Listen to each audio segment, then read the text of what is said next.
नमस्ते बच्चों, मैं सरोज गोस्वामी सनातन धर्म राजकीय महाविद्यालय ब्यावर।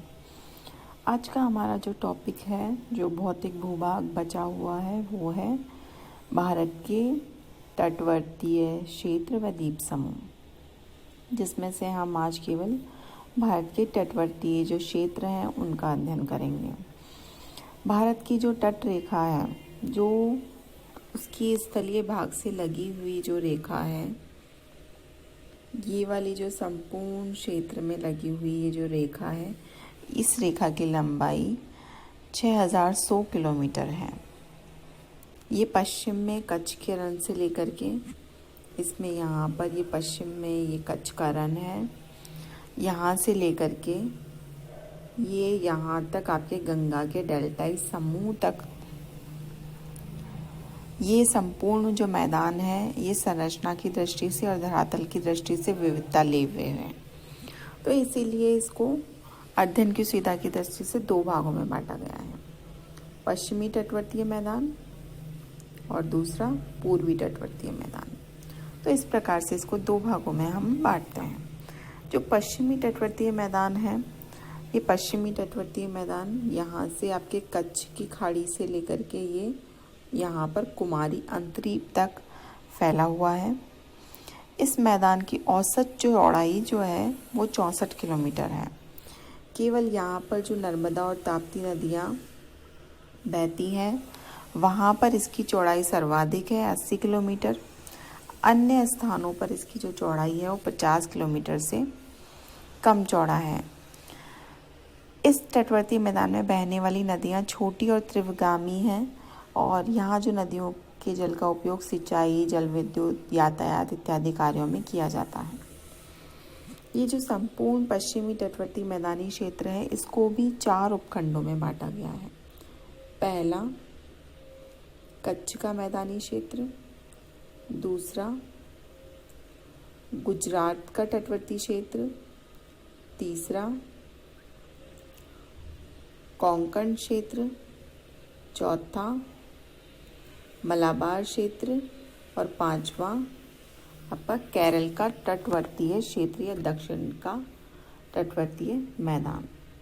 इसमें जो सबसे पहला है वो है कच्छ का मैदानी क्षेत्र। तो इसमें जो कच्छ का क्षेत्र है, कच्छ एक द्वीप है, किंतु इसको देश की मुख्य भूमि से अलग करने वाली खाड़ी इतनी उथली है कि शुष्क ऋतु में कच्छ भूमि से मिल जाता है और बाकी टाइम में वो भूमि से अलग हो जाता है, क्योंकि वहाँ पर पानी भरा हुआ है। तो ये वाला जो क्षेत्र है, इसको कच्छ के क्षेत्र के नाम से जाना जाता है। ये नमकीन रेतीला क्षेत्र है, समुद्र के नीचे रह चुका है। वर्षा की कमी के कारण शुष्क और अर्धशुष्क मैदान यहाँ पर है। कहीं कहीं पे बालू और चट्टानों के द्वीप उभरे हुए दिखाई देते हैं। प्रायद्वीप के मध्य में गिरनार नामक पहाड़ियाँ हैं, जो वर्षा के दिनों में यहाँ बाढ़ तक भी आ जाती हैं। तो ये जो क्षेत्र है वो कच्छ प्रायद्वीप मैदानी क्षेत्र है। दूसरा है गुजरात का मैदानी क्षेत्र। तो ये वाला जो क्षेत्र है संपूर्ण, वो गुजरात का तटवर्तीय मैदान है। ये कच्छ और सौराष्ट्र के पूरब की ओर फैला हुआ है। गुजरात का भीतरी मैदान खंबात की खाड़ी का तटवर्तीय क्षेत्र, इसका ढाल पश्चिमी और दक्षिण की ओर है।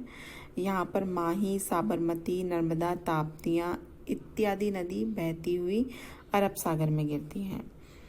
इन नदियों में भारी मात्रा में कांप मिट्टी होती है। समुद्र तल से अधिक ऊंचा नहीं है ये।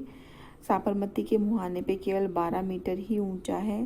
तटवर्तीय क्षेत्रों में ज्वार का जल भरने के कारण यहाँ पर नमकीन दलदल पाया जाता है, क्योंकि ये समुद्र तल से ऊंचा क्षेत्र नहीं है। तो जब ज्वार आता है, समुद्र का पानी स्थलीय भाग पर चढ़ता है, तब यहाँ का तटवर्तीय जो क्षेत्र है वो दलदल के अंदर बदल जाता है। इसके आगे का जो क्षेत्र है, दमन से लेकर यहाँ पर दमन से लेकर के आपके गोवा तक का जो क्षेत्र है, यहाँ तक का जो क्षेत्र है, इसको कोंकण के मैदान के नाम से जाना जाता है। और दमन से लेकर के गोवा तक की इसकी जो लंबाई है वो 500 किलोमीटर की लंबाई में है। यह 20 की जो चौड़ाई है वो 50 किलोमीटर से 80 किलोमीटर तक ये चौड़े हैं। मुंबई के निकट इसकी चौड़ाई, यहाँ पर आपके बॉम्बे है, तो ये यहाँ पर बॉम्बे के निकट इसकी चौड़ाई सबसे ज़्यादा है। मुंबई के चारों ओर फैली हुई संकीर्ण घाटी सबसे महत्वपूर्ण वृत्ताकार खुली घाटी है, जो प्रायद्वीप के दक्षिण पर अति सुंदर प्राकृतिक पृष्ठ प्रदेश यहाँ पर पृष्ठ प्रदेश प्रदान करती है, जिसके कारण कि बॉम्बे एक बंदरगाह के रूप में विकसित हुआ है। कोंकण के पश्चिमी तट की जो चट्टानें हैं वो लावा मिट्टी से बनी हुई हैं। यहाँ पर साल सागवान के वृक्ष उगते हैं। तट के पास में रेत के टीले हैं, वह पहाड़ी नदियों को समुद्र तक पहुँचने से रोकते हैं। इस कारण कई स्थानों पर नदियों का पानी छोटी छोटी झीलों में एकत्रित हो गया है।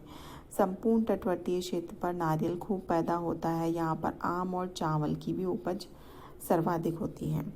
इसके आगे का जो क्षेत्र है, गोवा से लेके मैंगलोर तक का क्षेत्र, गोवा से लेके यहाँ मैंगलोर तक का जो क्षेत्र है, इस क्षेत्र को मलाबार के तटवर्ती क्षेत्र के नाम से जाना जाता है। इसकी लंबाई 225 किलोमीटर तक है। यह प्राचीन रूपांतरित चट्टानों द्वारा निर्मित है। इसका तट काफ़ी कटा फटा है। पश्चिमी घाट पर्वत से निकलने वाली अनेक छोटी छोटी कांप व त्रिगामी नदियों से यहाँ भारी मात्रा में अवसाद एकत्रित हो गए हैं। कांप के मैदानों का यहाँ निर्माण किया है, जो काफ़ी उपजाऊ है। यहाँ पर लैटराइट पहाड़ी मिट्टी मिलती है। तट के ऊपर लहरों का प्रभाव भी देखने को मिलता है। यहाँ बालू का स्तूप भी हमें देखने को मिलते हैं। गोवा में आपके संकीर्ण घाटी है, वृत्ताकार खुली घाटी है, जो कि गोवा को एक बंदरगाह होने का दर्जा प्रदान करती है। वर्षा अधिक होने से, सामान्य तापमान अनुकूल होने से यहाँ पर सुपारी, गरम मसाले, केला, आम, नारियल, चावल इत्यादि की पैदावार की जाती है। इसके बाद का जो क्षेत्र है वो आपके कन्याकुमारी तक का क्षेत्र, इसे केरल का तटवर्तीय मैदान कहा जाता है। इसकी जो लंबाई है 500 किलोमीटर लंबी है। ये काफ़ी चौड़ा है। इसमें लंबे और संकीर्ण प्रवाल व कयाल पाए जाते हैं। नदियों के मुहाने पर बालू जम जाने से झीलों का निर्माण हुआ है। इन झीलों को परस्पर नहरों द्वारा जोड़ दिया गया है, जिसे कि लैगून्स, जिसे कि बैक वाटर्स का नाम दिया गया है, और इनमें नौकाओं द्वारा यात्राएं की जाती है। कोचीन का बंदरगाह इसी प्रकार के झील के मुहाने को गहरा करके बनाया गया है। यहाँ पर मछलियाँ भी पकड़ी जाती हैं। तटवर्ती मैदानों पर नारियल, चावल, सुपारी, केला व गरम मसाले इत्यादि उगाए जाते हैं। तो इस प्रकार से ये पश्चिम का जो तटवर्तीय क्षेत्र है उसको इस प्रकार से 5 भागों में बांटा गया है, और उसको भी 5 भागों में बांट करके अध्ययन की सुविधा की दृष्टि से उसको इस तरह से बांटा गया है। इसके पश्चात है पूर्वी तटवर्ती मैदानी क्षेत्र। तो पूर्वी तटवर्ती मैदानी क्षेत्र, यहाँ पर स्वर्ण रेखा नदी से लेकर के कन्याकुमारी तक का जो संपूर्ण तटवर्ती क्षेत्र है उसको पूर्वी तटवर्ती मैदानी क्षेत्र के नाम से जाना जाता है। ये पश्चिमी तट की अपेक्षा ये जो क्षेत्र है वो ज़्यादा चौड़ा है। यहाँ पर कई नदियों का डेल्टाई क्षेत्र है। महानदी का डेल्टाई क्षेत्र, कृष्णा गोदावरी का डेल्टाई क्षेत्र, कावेरी नदी का डेल्टाई क्षेत्र। इन नदियों द्वारा कांप मिट्टी लाई गई है। समुद्र के निकटवर्ती भागों पे बालू के ढेर नदियों द्वारा एकत्रित कर दिए जाते हैं, तथा यहाँ पर समुद्री लहरों द्वारा उन बालू के ढेरों के माध्यम से झीलों का निर्माण हो गया है। और चिलिका और पालीकट ऐसी ही झीलें हैं। तो इस प्रकार से ये संपूर्ण कांप मिट्टी का क्षेत्र है। इस मैदान को भी, इस संपूर्ण तट को कोरोमंडल या उत्तरी सरकार तट भी कहा जाता है। इसको 3 भागों में बांटा गया है। पहला उत्कल का मैदान, जो उड़ीसा का क्षेत्र वाला क्षेत्र है उसे उत्कल के मैदान के नाम से जाना जाता है। ये 400 किलोमीटर की लंबाई में फैला हुआ है। महानदी के डेल्टा में ये अधिक चौड़ा हो गया है। यहाँ बालू के अनेक टीले पाए जाते हैं तथा तटरेखा सीधी और सपाट है। इस डेल्टा के दक्षिण में चिल्का झील है जो कि 75 किलोमीटर लंबी है। इस झील के पूर्व और उत्तर की ओर रेत के निक्षेप हैं तथा दक्षिण और पश्चिम की ओर पहाड़ियाँ हैं। झील के दक्षिण में पूर्वी घाट समुद्र तट के काफ़ी समीप रहते हुए विशाखापट्टनम जिले तक चले गए हैं। विशाखापट्टनम बंदरगाह डॉल्फिन नामक चट्टान के पीछे बना हुआ है। इस चट्टान के पीछे सुरक्षित गहरे जल में जलयान आसानी से ठहर जाते हैं। अनेक छोटी छोटी नदियाँ पूर्वी घाट की पहाड़ियों से उतरकर समुद्र में गिरती हैं। यहाँ पर कई छोटे छोटे बंदरगाहों का भी विकास हुआ है। इसका महत्व मत्स्य पालन के रूप में है। डेल्टाई तटवर्ती भागों में मिट्टी उपजाऊ होने के कारण चावल और जूट भी पैदा किया जाता है। तो इस प्रकार से ये जो संपूर्ण क्षेत्र है, ये आपके उड़ीसा का जो क्षेत्र है उसे उत्कल के मैदान के नाम से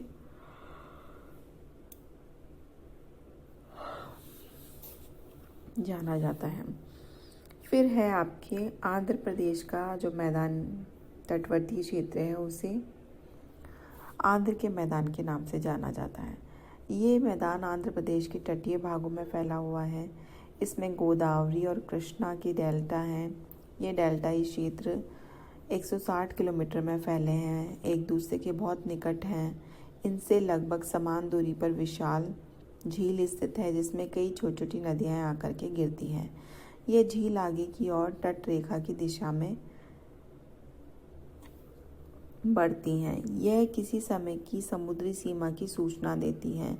यहाँ पर मैदान काफ़ी चौड़ा है। कृष्णा के सहारे 100 किलोमीटर की लंबाई तक भीतर की ओर मैदान फैला हुआ है।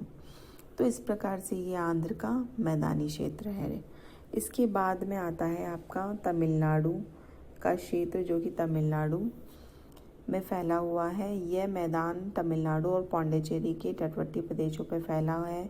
इसका विस्तार चेन्नई के उत्तर में पुलिकट झील से लेकर दक्षिण में कन्याकुमारी तक 675 किलोमीटर की लंबाई में फैला है। इसकी चौड़ाई 100 किलोमीटर है। कावेरी नदी के किनारे 130 किलोमीटर तक इसकी चौड़ाई है। यहाँ श्री हरिकोटा नाम का द्वीप समुद्र से अलग किए हुए है। यह द्वीप प्राचीन चट्टानों से निर्मित है। चावल यहाँ की मुख्य फसल है। तट के साथ साथ रेत के टीले हैं जिन पे नारियल खूब मिलता है।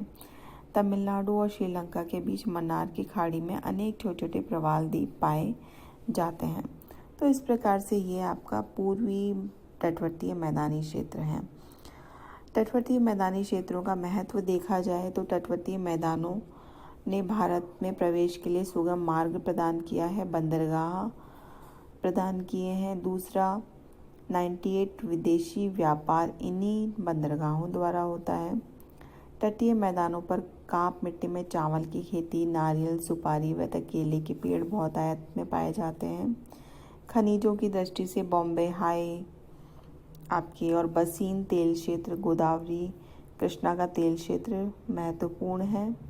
यहाँ पर केरल के तटवर्तीय क्षेत्रों में मोनेजाइट नामक बालू पाई जाती है जो कि एक परमाणु खनिज है।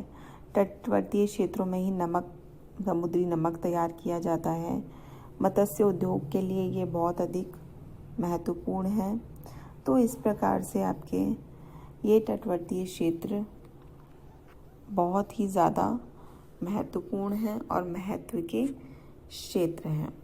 कल हम भारत के समुद्रीय द्वीप समूह के बारे में अध्ययन करेंगे।